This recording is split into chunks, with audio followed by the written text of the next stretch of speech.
Have you ever felt that sting? You know, the feeling of being taken advantage of, tricked, or just exploited? We immediately look outside, right? We try to find someone to blame. But what if that's not where the real story begins? Today, we're diving into a powerful teaching from ShriPrashant that flips this entire script and suggests the thief, well, you might have invited them in. Let's just sit with this for a second. This is the core idea, the one that changes everything. It's not saying others are blameless, not at all, but it is saying they need an invitation, they need a way in. And that invitation, that open gate, it comes from our own desires. Okay, so let's step into what we could call the crime scene. It's a place we all know really well. It's that feeling of being wronged, of pointing the finger at a world that seems like the bad guy in our personal movie. This is the script, isn't it? It's the story we tell ourselves. We're the unsuspecting victim just trying to get by, and the world is out to get us. We cast ourselves as the innocent hero in a world full of villains. And right here, this is where the teaching asks us to hit pause. What if we've miscast the roles? What if we're not just the victim in this story, but maybe an unknowing accomplice? So now we get to the big plot twist. We're going to shift the camera away from all the external suspects and turn it inward, to a hidden force inside us that, without us even realizing it, is helping the crime take place. It all kicks off with this, a burning need. This isn't just wanting a cup of coffee. It's a deep, gnawing emptiness inside, an ache. It's an inner chaos that feels so unbearable that we do almost anything to make it stop. And this is exactly how it plays out. You've got this void, right? But instead of just sitting with it, observing it, we cry out for help. And it's not always a literal shout. It's a broadcast of desperation. And you better believe it. The world hears that signal loud and clear. And this is the gut punch. The thief didn't have to kick down the door. We didn't just leave it unlocked. We threw it wide open. We put a giant vacancy sign on our front lawn, exposing our vulnerability for the whole world to see. So what happens when that cry goes out into the world?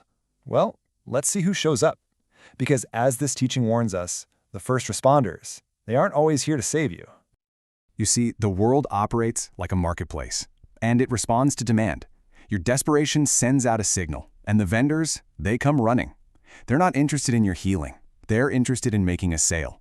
A desperate customer is a dream come true. So what are they selling? Well, not the real thing, that's for sure. They offer you things that look like peace or look like love, but are really just cheap knockoffs. Counterfeit solutions for a quick profit.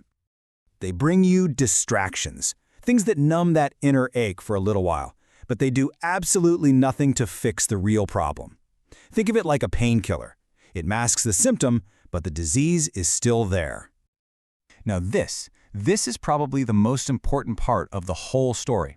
They can offer all they want, but the transaction isn't complete until we accept. And we do.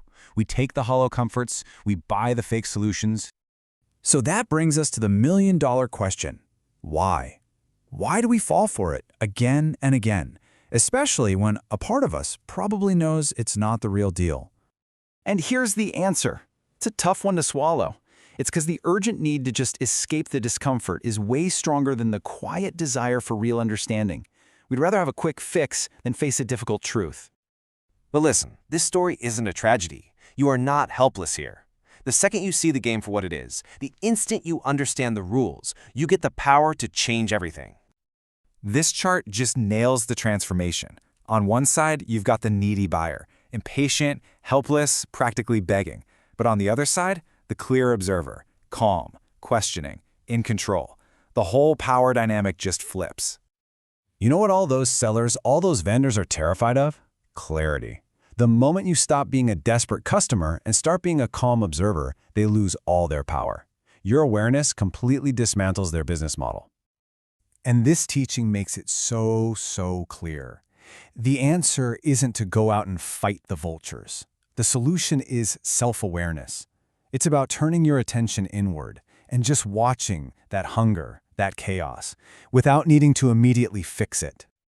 So how do we do it? What's the one simple, incredibly powerful move that starts this whole transformation? This is the key takeaway, right here. External exploitation is only possible after an act of internal abandonment. We give up on ourselves first. We decide we can't handle our own discomfort. Only then does someone else get to step in and take advantage. And so the instruction couldn't be simpler.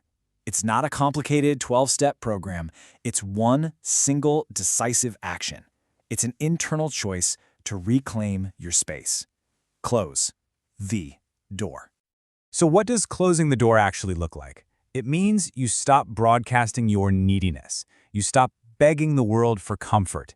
Instead, you turn inward. You get curious about your own hunger instead of just trying to stuff it with anything you can find.